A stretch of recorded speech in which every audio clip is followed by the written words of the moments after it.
Something that people might not know about me. I mean, I feel like everyone who makes rap music says it, but like, I don't want to just make rap music. Like, I just did a fucking open mic at the Soul Studios, and I was singing fucking Amy Winehouse and shit. Like, I do everything, and I don't even just want to make music. Like, I want to do every form of media. So, yeah. Nice. All right. So, looking at your last year, has your music been consistent? Is that your intent? No. In no way has my music been consistent at all. We've been, honestly, on some, like, getting in the studio as much as we can, just trying to make the best shit that we can. Yeah. And, our creative process is literally just fucking sitting in the bedroom, because that's where our studios are. Sitting in the bedroom, we get high as fuck, and like literally whatever comes. He'll be playing a sample for like 20 minutes. I'll just be sitting there listening to it, writing shit. And when your process is like that, when you're not like, we have a set time to do this song, we have this going, like, your shit just kind of comes out when it comes out. But our shit's been coming out like strong. Like in a year of not releasing steadily, we've done 100K. Nice. So that feels really good. It feels like people are actually fucking with the stuff that we're doing. But we have a lot of unreleased shit waiting to come out. Like my next project is coming out very soon in the next couple weeks. And can you release a name for that? Yeah, it's going to be called Powder, which is something deeper that we can talk about. Okay, yeah, we're going to talk about that. Okay, yeah. So looking at your audience demographic, who is your audience? And do you go for quality or do you go for quantity? Honestly, our audience, I feel like it's the way that everyone starts out, is like we've been making music for each other. Like, when I'm writing something, I'm just writing something to get a reaction out of Boof or out of our friend Sorry or Saigo. Like, I'm literally just saying something that, like, I know they're gonna look at me and be like, oh fuck, like you just said that. Like, my audience is them, and because they're like in a weird way, like they're me, like we're the same type of person, we're the same demographic, like that other companies would target towards. Like, other people just fuck with it. Like, other people that are like us, that are just stoners who just fucking hang out and drop acid and do nothing all day, like they like it. So nice. Yeah. All right. In this internet age, and everyone's a critic. Yeah. How do you deal with criticism online? And in general, I guess, just generally speaking. Honestly, I think that kind of plays on the last question. Like, we go for such quality in our shit that it's like when someone talks about it, when someone has an opinion that's not like, okay, like if someone comes at me and they're like, I think you could do this better in this way, and they give me genuine technical tips, like to improve on something, or if they're telling me like, I just don't fuck with the content of what you're saying, it's like, I get that. Like, don't listen to my fucking music. I don't care. But like, when niggas from high school and shit start talking about how we're trash and we don't deserve to be where we're at, it's like, okay, what are you doing? What are you doing? Because we're making something from nothing. Like, we literally, you sit in a studio and there's nothing there, and then niggas make a beat and make lyrics and put it together. And if we have a whole bar or club of fucking 100 people like tweaking over this shit, I don't give a fuck. Say what you want to say about me. Like, right? Yeah. And if you really got something to say, like, don't say it on the internet, say it to me. And if it's real, I'll slap you in the mouth. Like, hey, I'll let you know. Yeah, I'm from Tucson. You know what I'm saying? How has making music changed how you listen to music? I'll never say any names, but it's made me cut out so much bullshit music that I was listening to. Like, I don't know, there's just a bunch of shit that I would listen to because I'm like, oh, it sounds good. And I still listen to shit just because it sounds good. Not to say that, oh, just because something's not like super deep or lyrical, like I don't want to fucking listen to it. That's not what I'm saying. It's like, there's a whole bunch of shit that you can tell someone's just making music to just kind of like fill time. And it's like, if you don't have something to say, and you don't, even like, I want to make money, that's something to say. Like, that's something to fucking say. If you want to like flex on someone and just talk about making money, like, that's something to say. I'll listen to that shit. But like, I don't know. And I also can't stand fucking sloppy fucking producing and sloppy editing. Like, I sit with somebody who I believe is the best producer in the state, if not like the region completely. And I don't know. There's no excuse for bullshit. Shout him out real quick. Hey, why don't we get him in the shot? Hey, Boof. Hey, his name's Boofmobile. Hey, This nigga is ridiculous. Come into the shot real quick and you can just hang out. Just hang out while he's talking. So we got more. So we got you in the shot. Yeah, this man is high as fuck. So. Yeah. Give him a shout out real quick. Introduce him. Hey, this is Boofmobile, your local K-pop producer, and I've been producing some of the sets for the Who's Hotta for Soze there. Nice. Yeah, he's been producing every set, not some of the sets. I think I have 2 songs out that are not produced by him, and those are just like, I think both of those songs are with fucking Lil Spoon. Shout out Lil Spoon in horror movies. Nice. My niggas, people don't act like they appreciate them, but we see their numbers and shit like that. They go off and shit. So. How did you guys connect? Me and him? Yeah, just connect. Yeah, off the tough, off Miss Rosenthal's class, fucking 8th grade, first period, shit. 4th period, 5th period, 6th period, and 7th period. Yeah, middle school. Fucking Xbox Live bullshit, like middle school. Like, dude, we've been friends since before my mom knew I wanted to make music. Like, since I was 11, 12, 13, like, I got this nigga high for his first time ever under a bridge. Hey, we not far from the bridge right now. Yeah. No, and then I remember it was probably 2015, and him and Just Say Sorry and Saigo convinced his mom to spend like $300 on Fruity Loops, and they were like, it's an investment. Oh. It's an investment, Mom. Oh. And I remember she would always be like, I'm expecting some fucking money back, like joking with them and shit.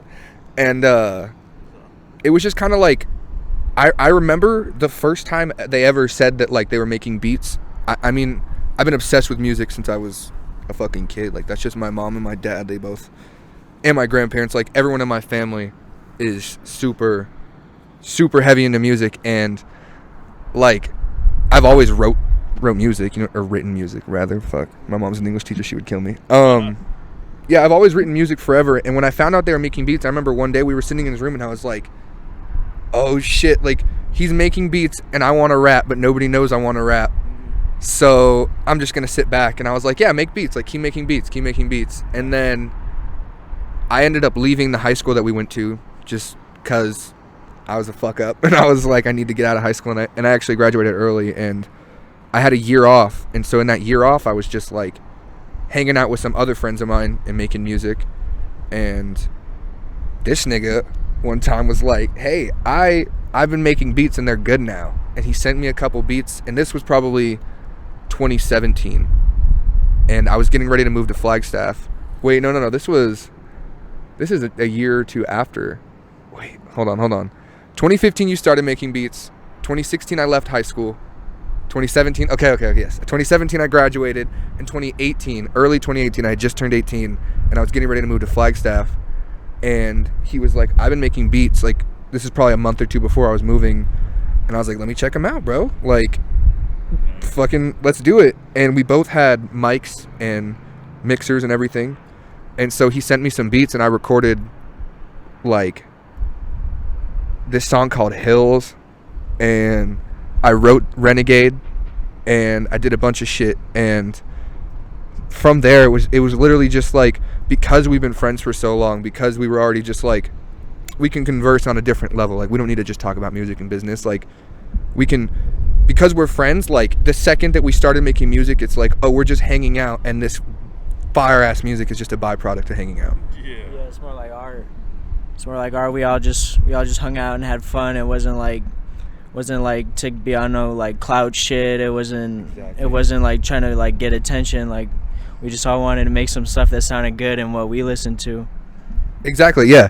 Like, we've all had kind of a similar music taste. I remember one thing we bonded over hard as fuck in middle school. Him and Saigo and Sari and them bonded hard as fuck over Odd Future. Like I think everybody who was at that formative age then did. That's why their fan base is ridiculous and just a cult following. But like, if you were one of the weird kids that was listening to Odd Future, then who were you hanging out with? You know what I mean? Like, you were hanging out with other fucking weird kids listening to Odd Future and smoking weed and shit. And yeah, no, like, our link up has been like crazy, dude. Like, this time last year we were doing the Renegade project, and that was just fun as fuck. And now we're doing the Powder project, and it's just fun as fuck. Yeah.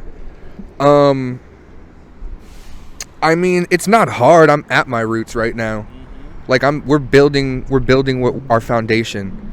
Like the first couple tapes you drop, especially as a collective, like as a group together, those are very important. Like that's in 10 years, that's what people are going to be like, oh, their shit now is crazy, but their shit back then was the OG shit when nobody knew and we were pulling up to the dive and watching them with 30 niggas. Like, it's not hard. I don't know. We're not fucking rich, so like we're poor as fuck. So our roots, like we're still genuine. Yeah. We're still hanging out, and I don't think money's gonna change us. Like, I think that says something to your authenticity. Though, that you live there, like you're not trying to be something you're not. Yeah. And we're fucking raised by good families. Like, I don't know. We're just fucking extensions. Like when I talk to his mom and when he talks to my mom, it's like we fuck with each other's parents. Like we get it. Like we understand why we are the way we are, and like. Our roots are not hard to, stay close to. All right, let's jump into your projects. Okay. Let's start with Renegade. Okay. So we're gonna talk about the inspiration that shaped these projects. Yes. And some of your favorite parts of the project. Okay. Well, Renegade was a concept that, like, I would say I was probably 17 or 18 when I came up with. And I didn't fucking come up with it. I'm not fucking original. But like I've never been okay, like I had a lot of friends in school growing up. Like I was always somebody who was friends with everybody, but I was never like deeply friends with everybody. I had maybe one or two close friends, like him and fucking my friend Daniel Weber. Shout out Daniel Weber, and my nigga Nicholas Morelos. Shout out Nicholas Morelos. They're people who, since I was like a little kid, like I've been with, and we are just fucking weird. Like nobody is like us. Everything that we do, like, either off-puts people or just long enough to where it's cool, and then they're like, oh, we fuck with you guys. And like because of that, and like because where we grew up in fucking Tucson, Arizona, specifically Marana, in the middle of fucking nowhere, where fucking bullshit goes down. Bullshit goes down. It's like, nigga, we're some cowboys, bro. We're some fucking outlaws. Like, we're some renegades, bro. Like, we're young as fuck and we do what we want. And like, who's gonna tell us to stop? Like, who? And I don't know. Like, I feel like as a person, I've never been somebody who fucks with rules. Like, if you tell me I can't do something, then it just really makes me want to fucking do it. Like, a lot.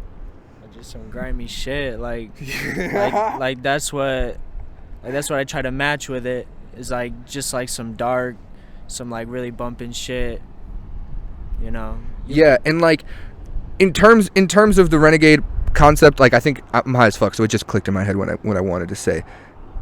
My music is who I am in my core. My music is not who I am necessarily if I see you like in an everyday interaction, because I'm pretty quiet, I'm pretty reserved, like I'm pretty chill until like it gets to where until I'm either comfortable or I'm put in a position where I need to be who I am.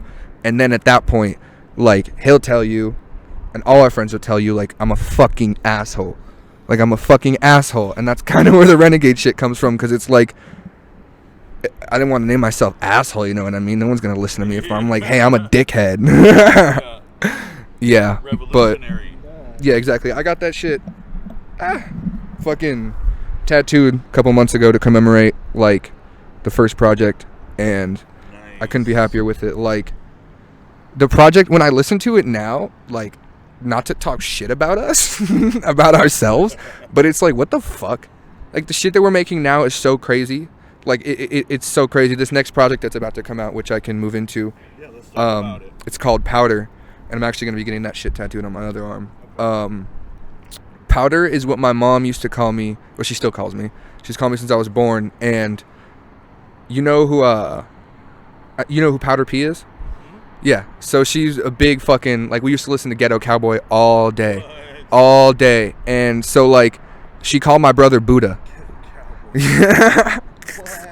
Yeah, bro, that's, I forgot about hell yeah, bro, I'm fucking, it's Tucson, bro. Oh. Like, yeah, yeah, Powder P went off. Yeah, so my mom calls me Powder because she called my big brother, Kevin, Buddha.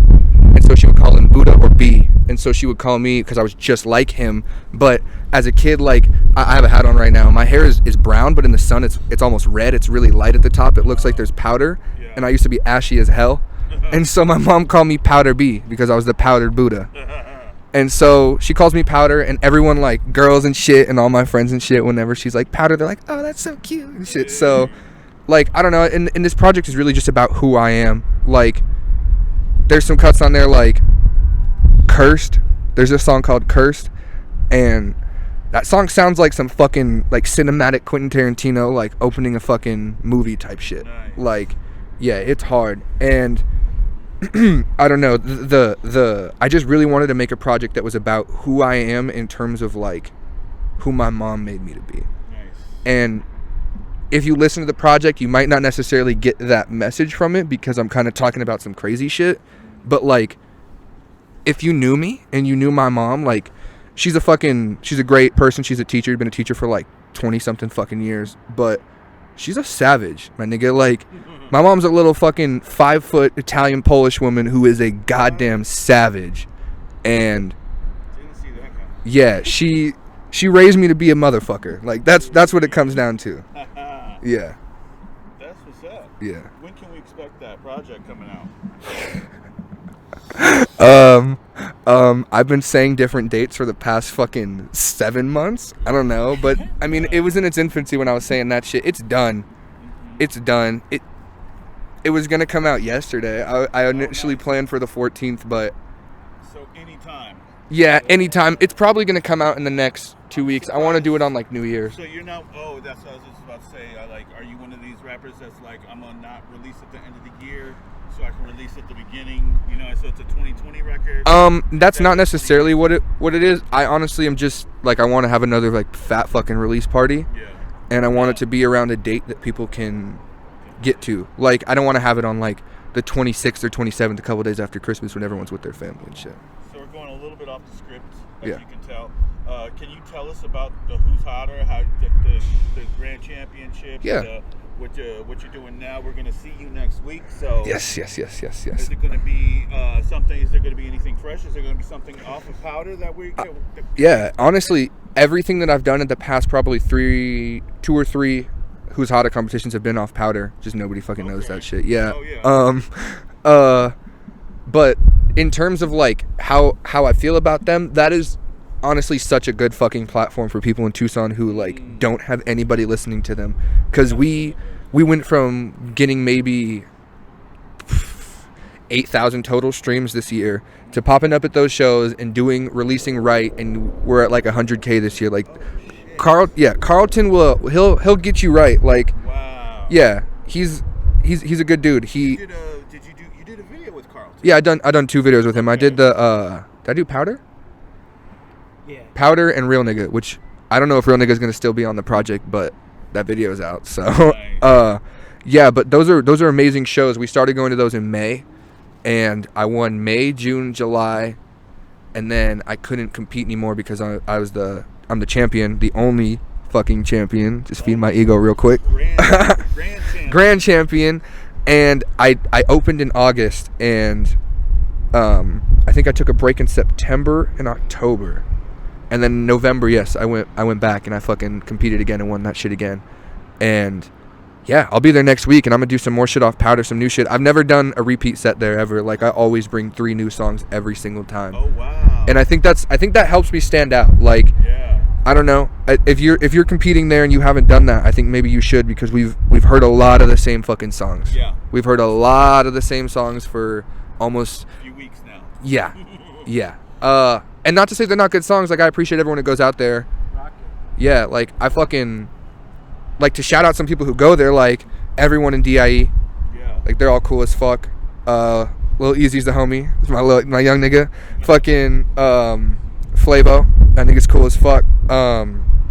Zona, of course. Everyone who pops out to those shows we appreciate. And those shows are fun, and they're a really good fucking time if you want to, like, turn up and shit. So November 20th. Go ahead and what role? The role do you see? The role that I think Arizona Rap is going to play. I mean, it's been getting big attention. fucking Cole Bennett just made a fucking, or I don't know if it was Cole Bennett himself or it was just on Lyrical Lemonade's website, but I don't fact check me on that. They asked somebody at Lyrical Lemonade, like, where's the next place to look for rappers? And they said Phoenix and Tucson. And I think that there's something to that. Like, if these motherfuckers who are big and have money, like real money enough to change some niggas' lives, hit me up. If they're looking at us, yes, exactly. If SOZE, SoundCloud, Instagram, Twitter.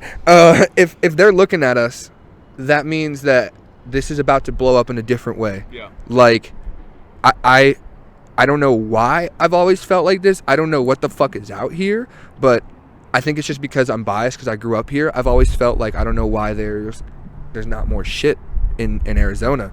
Yeah. And I feel like because of, not to get fucking into some weird shit, but because of all the drug trade and all the fucking gang shit going on in Arizona, like border town. Yeah, it's a border town. Like it's real. Like it's real. Like niggas got something to say, you know what I mean? Like music is always about what people have to say, and if we're witnessing and experiencing and some people participating in some fuck shit, like gotta talk about it, and I think people want to hear about that shit. Definitely. Like you're gonna see some Arizona drill soon. It's gonna be weird. All right. So who have you fucked with so far? Obviously I fucked with Boofmobile. Yeah. And I encourage anybody to hit him up and pay him for beats. Even if he charges you $100 million, it's worth it. You will be fucking grateful for it. Him and Just Say Sorry and Saigo and Lil Spoon and Horror Movies. I got songs with all of them. And I've been talking about working with everybody in DIE and fucking Zona. And I've done some studio sessions but never recorded with HBK Saya. That's my nigga from school back in the day and shit. Like, I fuck with him. Who else do I want to fuck with? I mean, literally, like, I'm not trying to be a fucking asshole, but I don't really, like, I fuck with Jimmy Coltrane. I don't really fucking listen to a lot of fucking underground music right now. In the past 8 months, I've been really focused on making music, and I've been listening to fucking Lil Uzi every day. So, I mean, I want to work with everybody in terms of, like, if you hit me up, if you live anywhere in fucking anywhere, like anywhere in the world, like hit me up and we can get either in the studio or fucking send shit back and forth. Like, I just want to work with everybody. Like, I literally want to expand any genre, like anything. I want to get it. Have you done any collabs outside of Tucson? No. No mail-in collabs? No. Not even beats? No. I fucking completely homegrown. Yeah, the only thing I fucking the only thing I ever did out of state was I bought some art, some cover art from a nigga named, I think his name is Happy Hugo or something. I think he lives in Hawaii or something. I don't fucking know. But yeah, that's it. And I don't know. I want to work with people. It's just I don't think anybody knows who the fuck I am. Like we're grassroots right now. Like nobody knows who we are. We're just making some crazy shit because when we drop some shit and we start picking up, like, you're going to know who we are, and it's going to be harder to work with us. So it's like I want to work with everybody right now.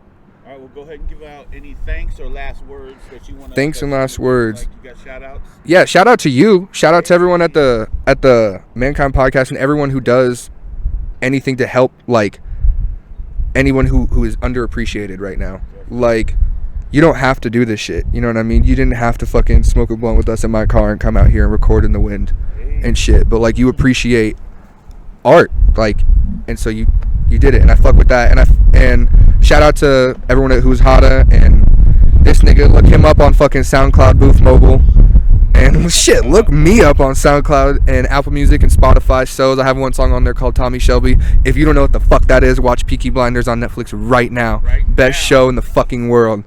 We got some shit coming. Yeah, we got some dumb shit coming. Sure. Hell yeah. So yeah. That's what's up, man. Thank you so much, Soze. Of course, thank you. Pass those headphones over to your boy real quick, and we're gonna get a quick Boofmobile.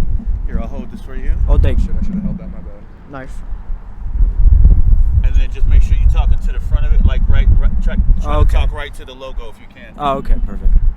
And then, all right, so we're still recording. Oh, okay, yeah. All right, so first question. How long have you been producing? It's hard to say. Like it's been so long. Like we started or I started with a few friends there back in my freshman year, probably the summer going into freshman year. Just making beats here and there. My friends probably would just, write some words here and there, and, they'd fuck around over the beats. It was nothing, like, really crazy or nothing, like, really, like, oh, shit, like, this kid is, like, oh, right, he's ready to, pop off right now. Like, it was definitely, like, me just trying to figure out, like programs and stuff like that. And, like, I've always been really into computers, so... Well, we'll go into your equipment real quick. First, I want to know, like, who were you inspired by? What industry producers inspired you to get started? I mean, there's a lot of producers out there, so like just a few names to put it out there is like one of the first that I really remember is like Tyler the producer. Like the stuff that he produced for himself was like, it just blew my mind. And the stuff that even Earl Sweatshirt produced, like those are some of the like the early influences. And like maybe like more mainstream, I guess, is like Metro Boomin. Like it seemed like somebody could make a lot of money just like producing for the hottest artists out there, just like going off with it. Definitely. So what artists have you worked with other artists than Soze yet in Tucson? Oh yeah. So like I'd say maybe like I started with my friends I grew up with at that I known since like elementary school. And so like eventually we met Soze here, but we weren't making music, and then kind of eventually led up into high school. And once we started to like figure that okay, we can make something serious out of this, we just kept writing, and those dudes are Saigo and Just Say Sorry. They change their names a lot, but I promise you they're like very fucking good artists. True Tucson acts. Changing their names all the time. Well,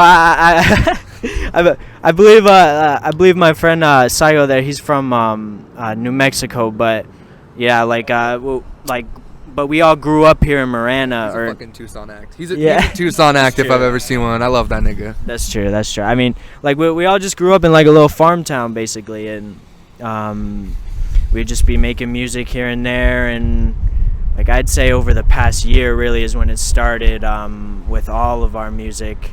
And I'd say maybe, like, a year and a half ago I met Epic Norland. And he hooked me up with Jimmy Coltrane and trying to like sell some beats, and he was like one of the first people to support me. Hell yeah. So big shout out to those guys out there, man. Like it's really what inspired me to just keep going, because really like this is an outlet for me, so I can do whatever the fuck I want. Right. It's crazy. So let's talk about your setup and your equipment. What did you start on? Is it where you're still at? We heard Soze talk a little bit about you talking your parents into making making Fruity Loops. Yeah. Your choice. Yeah. A life choice. Well, I mean, I first started off on this free program called LMMS. It's like some really like off the beaten path program out there for making music, but it was free, so like I really liked it, and I didn't know what the fuck I was doing, but I just like tried to figure out the hi-hats and all the instruments that went into it, and I looked and I realized that this was really hard, and there's got to be a better way to do this.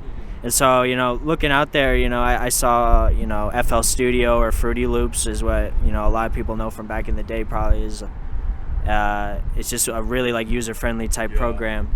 Very popular. Yeah, and so basically I got the edition where you could record and you can be able to like make your own patterns and stuff. So I was able to make beats and also have my friends come over and record stuff if I had like a microphone or something like that to be able to plug in. So really like that's where it kind of like really started, and eventually everyone started getting their own shit, really like beefing up their setup. And I just been really mainly working off of FL Studio right now, just solely just cranking it out, trying to like learn the ins and outs, because there's a lot of stuff you can learn. And do you have any equipment, like a keyboard? Do you have anything, or you just use the mouse and you just do it all in the interface? I mean, it's mainly all like mouse and keyboard. Like like learning like chords and stuff isn't that hard. You could just plug that into like the keyboard on screen. So Yeah. it's nothing like you don't really need like something like physical. But I have like a little Akai Mini MPC controller. It's probably like a really popular one. It's nothing crazy, but it's a little mini keyboard and you could like plug shit out. Nice. But nothing too extravagant or nothing. Nah, fuck that. This nigga produces on a fucking 60-inch TV in front of his face and acts like his eyes aren't gonna melt out of his head. Yo, hey, give us some shout outs or some thanks. Turn it. Oh, my bad. Turn it all the way around real quick. And then give some shout outs. And actually, before we do that, what's next for you? What's next? A lot of music from this guy. We have like upwards of over like 30 songs ready to come out here that's ready to blow y'all minds. Like, now, when you make beats for people like Soze, do you have him in mind, and do you do stuff specifically for him, or does he go through your catalog usually? I mean, it's sort of like a mix. Like I think some of the more memorable tracks, I just make a beat right in front of them, and so the vibe is right in the room. We just crank out a beat right there, and like there's been times where we could probably like sit in there for an hour and we'll be done with the song. Like melody, top to bottom, instruments, everything, vocals, everything. There's this song called Rats that we made in June, and me and him and Sorry, I'm not gonna say anything about them, but I took LSD and we sat in the fucking studio for like 6 hours and made one song, and it's one of the best songs we ever fucking made. So we have a weird process. we just lock in. It's pretty crazy. But it's natural. It's not like, oh, we gotta do some business. We gotta get into the studio with some people we don't know, or some people we don't have any chemistry with. It's like hanging out, and we just crank some crazy shit out. Hey, so if I'm a rapper and I'm listening to this and I want to connect with you, how do I connect with you? I'd say the best way to find me is probably on Twitter. I'll probably be on there the most. That's Boofmobile with 3 E's on the end. It's pretty easy to find. That's everything on Instagram and Track Train and all that. Like I'm on a bunch of stuff. Like you could probably find me. I'd say some of the like older websites like BeatStars I'm not really on anymore, but yeah, if you could just find me on like social media, that would probably be the best way. Nice. You want to give any shout outs or thanks real quick? Yeah, big shout out to Soze here. Big shout out to Mankind. This is genuinely like a good like platform to be putting artists on, and I appreciate this a lot. Shout out to Just Say Sorry, shout out to Saigo, shout out to Epic Norland, and shout out to Jimmy Coltrane. These are all some dudes that really like led me to where I am right now. Hell yeah. Dude, you know what I just thought of as you were saying that? I was like, why am I not doing this at Who's Hotter? Yeah. Like, I just bring my shit. Yeah, you just should do this at Who's Hotter. Nah. Let's catch up. Are you going to be at Who's Hotter this Friday? Oh, yeah. Let's catch up and do a catch up then, too. All right, perfect. Yeah, no, I appreciate that. For sure. So we'll see you guys at Who's Hotter next. Hey. Thank you so much. Hey, thank you. Appreciate you, man. One more thing before we go. Will you just say, this is Boofmobile. You're listening to the Mankind Podcast. Oh, yeah, sure. Hey, this is Boofmobile, and you're listening to the Mankind Podcast. Yeah.